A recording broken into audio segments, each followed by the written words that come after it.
Some people have even taken to wearing protection on the streets.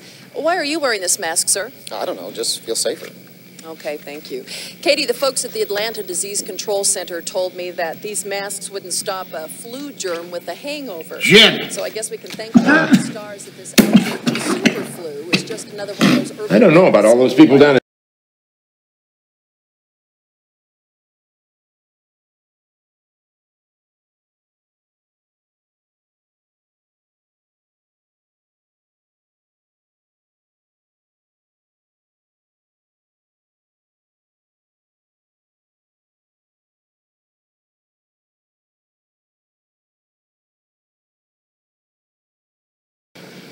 Some people have even taken to wearing protection on the streets.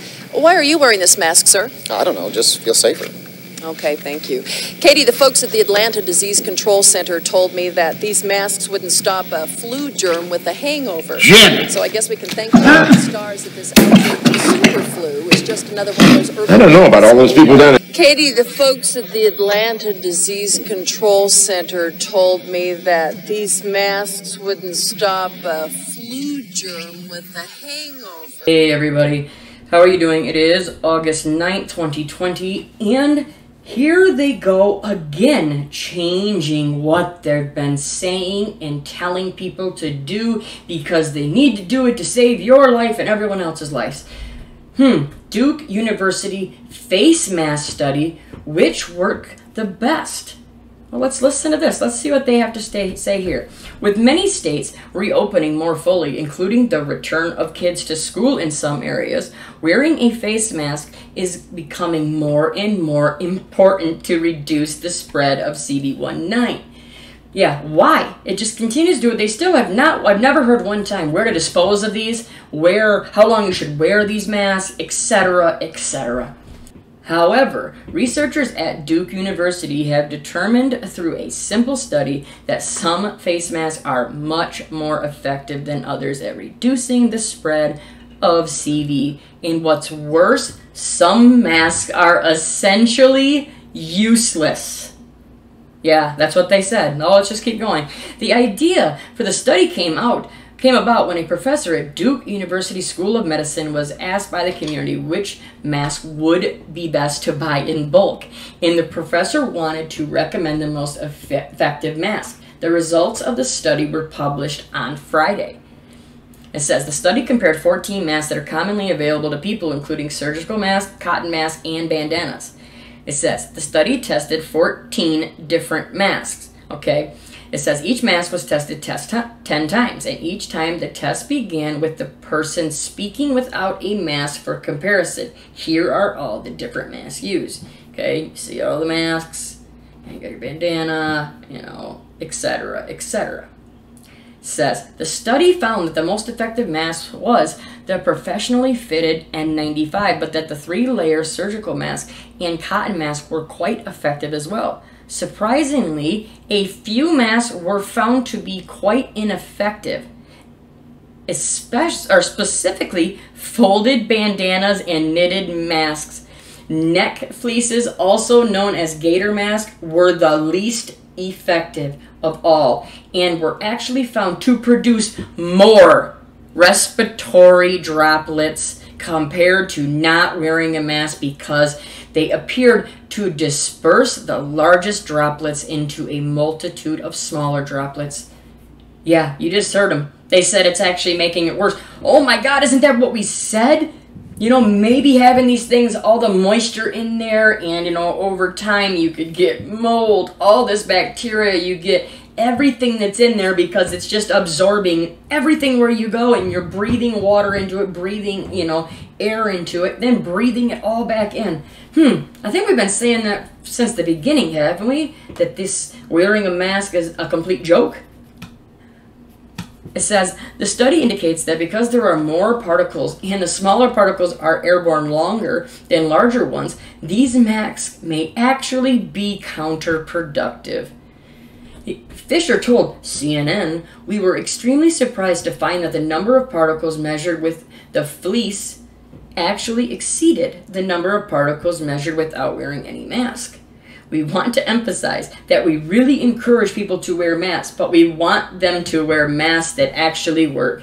Here we go, right? Another way they can back out of this. Oh, well, we told you to wear masks. Oh, well, you didn't listen good enough. We told you to wear, professional masks, the N95 masks, those kind of masks. Not your bandana, not, those kind of, gaiter sleeves that people are wearing.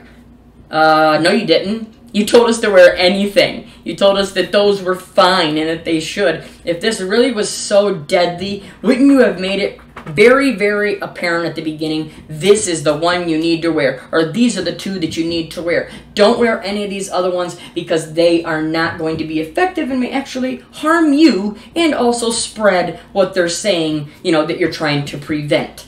Okay? But it's pretty hard when we know it is just the common cold.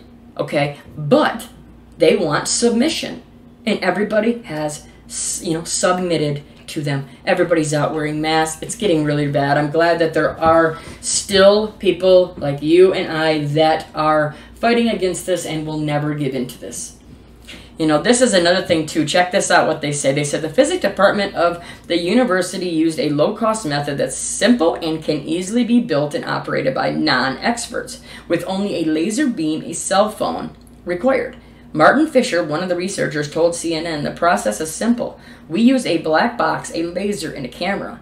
The laser beam is expanded vertically to form a thin sheet of light, which we shine through slits on the left and right of the box. The cell phone camera is placed at the back of the box. A person then speaks into a hole at the front of the box, and the camera records the laser beam light that gets scattered by respiratory droplets when the person talks. The number of droplets seen in the video is then counted by a computer algorithm to determine which masks are most effective. Here is a photo of the setup. Oh, wow. But, here you go. This is my favorite part of the whole thing. Although the study is quite simple, Fisher said he doesn't recommend that people try it at home due to the risk with mishandling a laser beam. The study does indicate that other researchers or companies should test masks under different conditions, including talking, sneezing, and coughing. What'd they tell you not to do again? Don't think on your own. Don't look into it on your own. Don't test this on your own. Listen to us. We are the experts. We know everything. And if you don't think we do, you are going to find out when we get rid of you. That's as simple as it is. Everybody continue to pray against this evil that is truly coming out more and more each day. You feel, the hands tightening around the neck more and more each day as, this evil and these evil people in power get one more step closer to their end goal. We must wake up now. Share this to as many people as you can. Talk to as many people as you can. If you have not subscribed to my backup channel, please do that. Eric Sees All 2 or Eric Sees All on BitChute. I love you all. We will get through this. No panic, no fear. We'll talk to you soon. God bless.